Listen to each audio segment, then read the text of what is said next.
Halo semuanya, selamat pagi. Hari ini kita akan membahas dari pembelajaran asuhan kebidanan persalinan. Mungkin sebelumnya bagi mahasiswa kebidanan Universitas Yadsin Madani sudah bertemu ya dengan Ibu Maya. Saat ini Anda menyimak perkuliahan saya tentang diagnosa persalinan. Kuliah ini akan membahas tentang diagnosa kebidanan, kemudian nomenklatur diagnosa kebidanan, dan kita akan masuk pada penjelasan diagnosa skala 1 dan skala 2 persalinan, serta diagnosa skala 3 dan skala 4 persalinan, dan latihan soal. Nah, kita perlu tahu dulu apa sih diagnosa kebidanan. Sebenarnya kalau kita balik lagi dalam pembelajaran konsep kebidanan atau pada pengantar kebidanan secara teoritis, itu Anda sudah pelajari teori diagnosa kebidanan pada semester 1. Tapi Ibu akan ulang lagi, diagnosa kebidanan adalah kesimpulan analisis data yang diperoleh dari pengkajian secara akurat. Nah, pengkajian ini kan ada 3 ya, ada anamnesa, ada pemeriksaan fisik, dan ada pemeriksaan laboratorium. Nah, keseluruhan itu perlu dikaji dan diteliti data-data apa saja yang dapat menunjang diagnosa. Nah, pengkajian secara akurat dan logis ini dapat diselesaikan dengan asuhan kebidanan secara mandiri, kolaborasi, dan rujukan. Diagnosa juga diperoleh dari data-data yang dikumpulkan saat anamnesa, pemeriksaan fisik, dan pemeriksaan laboratorium. Penamaan diagnosa kebidanan disesuaikan dengan nomenklatur diagnosa kebidanan yang telah disetujui oleh profesi. Dalam hal ini adalah Ikatan Bidan Indonesia. Selanjutnya, nomenklatur diagnosa kebidanan merupakan suatu sistem nama yang terklasifikasikan dan diakui serta disahkan oleh profesi untuk membantu bidan menegakkan diagnosa sehingga memudahkan bidan mengambil keputusan. Karena setelah diagnosa tersebut akan muncul langkah selanjutnya, yaitu diagnosa potensial, kemudian tindakan segera, apakah tindakan ini bisa dilakukan secara mandiri, kolaborasi, atau rujukan. Kemudian ada perencanaan, pelaksanaan, serta evaluasi. Ini adalah contoh nomenklatur diagnosa yang ada pada persalinan. Contohnya persalinan normal atau partus normal. Kalau dia ada komplikasi bisa gawat janin, bisa ketuban pecah sebelum waktunya, atau orang lebih kenal dengan ketuban pecah dini. Kemudian ada amnionitis, ada persalinan sungsang, ada persalinan bokong. Mungkin yang tidak saya tuliskan di sini ada persalinan dengan presentasi muka, ada persalinan dengan kehamilan gemeli, dan sebagainya. Banyak sekali nomenklatur diagnosa kebidanan. Mungkin kalau yang belum pernah dengar itu boleh dicatat lagi ya di buku 50 tahun Ibu. Kemudian ini adalah contoh kita mendiagnosa pada skala 1 persalinan. Komponen diagnosa ini saya jabarkan secara lengkap, meskipun nanti pada saat di lahan praktik atau di sebuah institusi pelayanan kesehatan, diagnosa ini akan disingkat-singkat gitu ya. Komponennya harus ada nama, usia ibu, kemudian status GPA-nya, gravida, partus, dan abortus. Kemudian usia kehamilan, atau kalau dia pada saat diagnosa masa nifas, tentu hari nifasnya ya. Kemudian ada nomenklatur diagnosa kebidanannya dan pernyataan keadaan ibu serta janin. Artinya apakah pernyataan ini memungkinkan keadaan yang sehat atau memang gawat darurat. Ini contoh kasus ya. Pada tanggal 29 September tahun 2023 pukul 7, Nyonya Ani usia 22 tahun datang ke praktik mandiri bidan milik Anda mengeluh mulus-mulus sejak pukul 3 pagi. Mengaku hamil aterem 40 minggu, sudah keluar lendir darah, gerakan janin sering, dan belum keluar air-air. Pada saat pemeriksaan diketahui keadaan umum baik, denyut jantung janinnya 140 kali per menit dan pembukaannya 2 cm. Nah, di sini dalam konteks nama Nyonya Ani ya, 22 tahun, usia ibu ya, GPA-nya dia hamil anak pertama, kemudian belum pernah melahirkan dan belum pernah keguguran. Usia kehamilannya 40 minggu, kemudian sedang masuk infartu karena di sini sudah pembukaan 2 cm, tapi masih masuk kala 1, fase laten dengan persalinan normal. Dan ini adalah pernyataan dari keadaan ibu dan janin. Keadaan ibu dan janinnya baik. Bu, saya tahu dari mana bahwa keadaan ibu dan janinnya baik?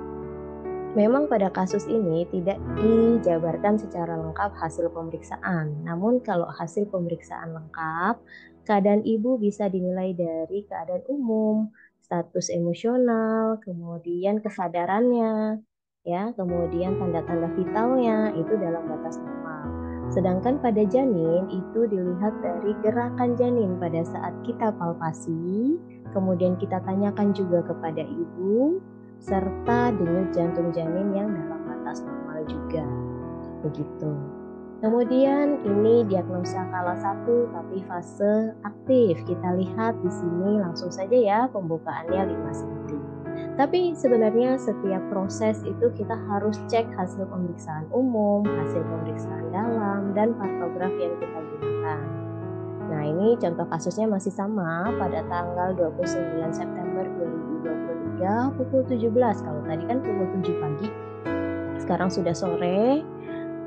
Harusnya datang ke PMB, mengeluh mules semakin kencang, terlihat keluar lendir darah, plus minus 50 cc, gerakan janin sering, dan belum keluar air-air. Pada saat pemeriksaan diketahui keadaan umum baik, GJJ 142 kali per menit, dan pembukaan 5 cm. Nah, 5 cm ini menunjukkan bahwa ibu sedang ada pada fase infartu kala 1 fase aktif dengan persalinan normal, keadaan ibu dan janin baik. Pada diagnosa kala 2 persalinan, kita tetap harus melakukan cek hasil pemeriksaan fisik. Biasanya tentunya ada keluhan terlebih dahulu dan ada hasil laboratorium. Ini masih sama kasusnya, tadi pukul 17, sekarang pukul 19. Nyonya Ani mengeluh mules semakin sering dan ingin buang air besar. Gerakan janin sering dan belum keluar air-air. Pada saat inspeksi terlihat perineumnya menonjol, vulva vagina membuka, anusnya berbentuk bulat, ya. Kemudian hasil pemeriksaan dalam pembukaan 10 cm, GJJ-nya 130 kali per menit. Kemudian diagnosa yang dibentuk adalah Nyonya Ani, 22 tahun, G1, dia masih hamil ya. G1 P0A0, hamil 40 minggu, infartu kala 2 dengan persalinan normal, keadaan ibu dan janin baik. Bu, nanti kalau misalnya pada saat perjalanan ibunya mengalami komplikasi atau tiba-tiba vakum atau forsep itu gimana? Berarti nanti ada diagnosa baru kala 2 yang menunjukkan bahwa oh ini harus dengan forsep, oh ini harus dengan vakum. Itu sesuai dengan tanda dan gejalanya ya.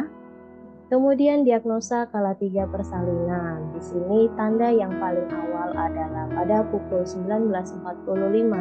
Nyonya Ani melahirkan bayi perempuan secara spontan, menangis kuat, letak belakang kepala, gerakan aktif harusnya ya, ini mohon maaf ada yang kurang.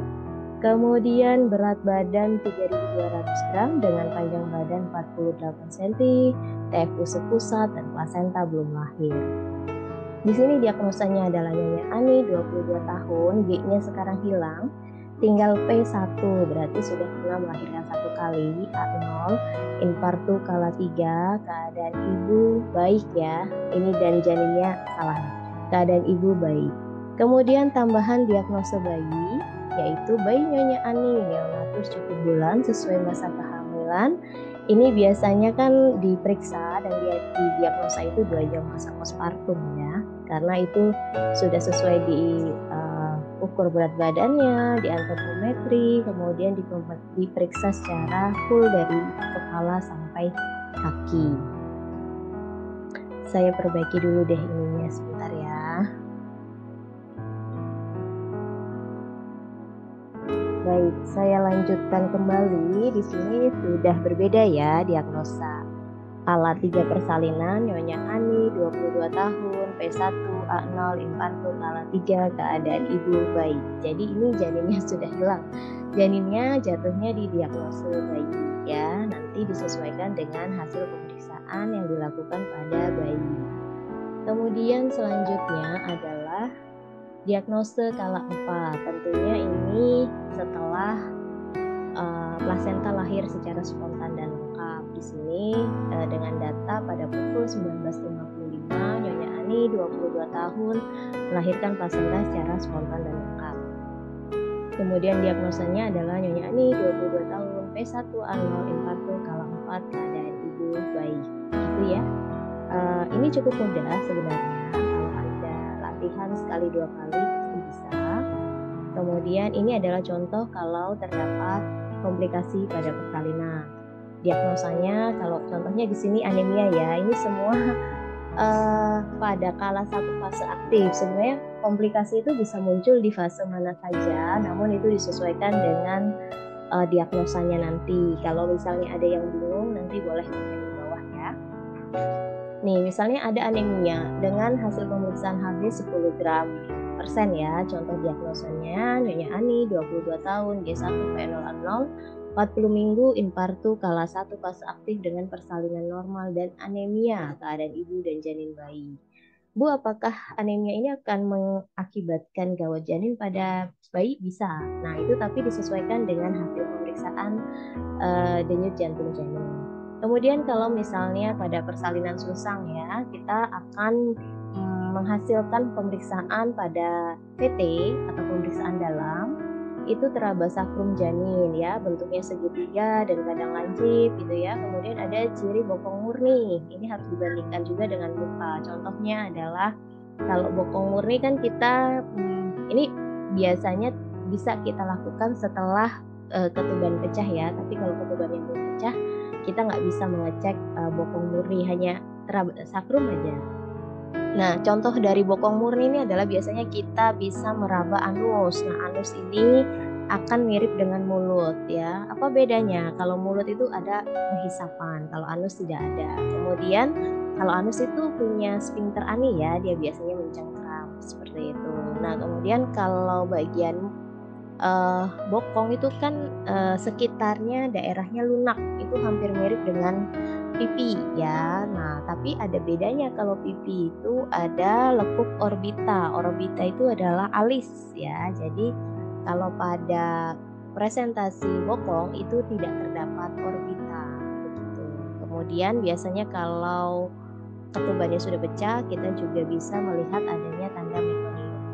Nah, ini contoh dari diagnosa persalinan susang ya. Nyonya Ani 22 tahun, G1 P0A0, 40 minggu, infartu kala 1 fase aktif dengan persalinan susang, keadaan ibu dan janinnya baik. Kemudian kalau kehamilan gemeli, ini tanda yang kita temukan pada saat pemeriksaan itu biasanya bisa teraba bagian-bagian besar dari janin cukup banyak. Misalnya 2 bagian besar, bulat, keras, dan melinting. Ini contohnya kepala. Bisa 2 bagian di atas semua atau 2 bagian di atas simfisis. Di atas semua itu maksudnya di posisi tundus ya. Kalau di bawah semua berarti di posisi simfisis pubis. Kemudian juga kita mendengarkan 2 DJJ yang dengan jarak at least cukup jauh, entah itu di kanan dan di kiri, di atas dan di bawah gitu ya. Dengan beda dari jumlah DJJ itu adalah 10 dentukan atau 10 kali per menit. Kemudian ini contoh diagnosanya, Nyonya Ani 22 tahun, G1 P0A0, hamil 40 minggu, infartu kala 1 fase aktif dengan kehamilan gemeli, keadaan ibu, janin pertama dan janin kedua bayi. Demikian ya untuk perkuliahan diagnosa pada persalinan. Yang ini nanti dilanjutkan kalau ada yang mau latihan ya. Ini nanti dicatat, kemudian Anda tuliskan hasil diagnosa Anda. Selanjutnya nanti kalau sudah mahir pada kelima kasus ini, Anda harus berlatih untuk mendiagnosa pada kasus-kasus yang dapat terjadi saat komplikasi persalinan. Oke, demikian dari saya. Terima kasih, selamat belajar. Sampai jumpa lagi.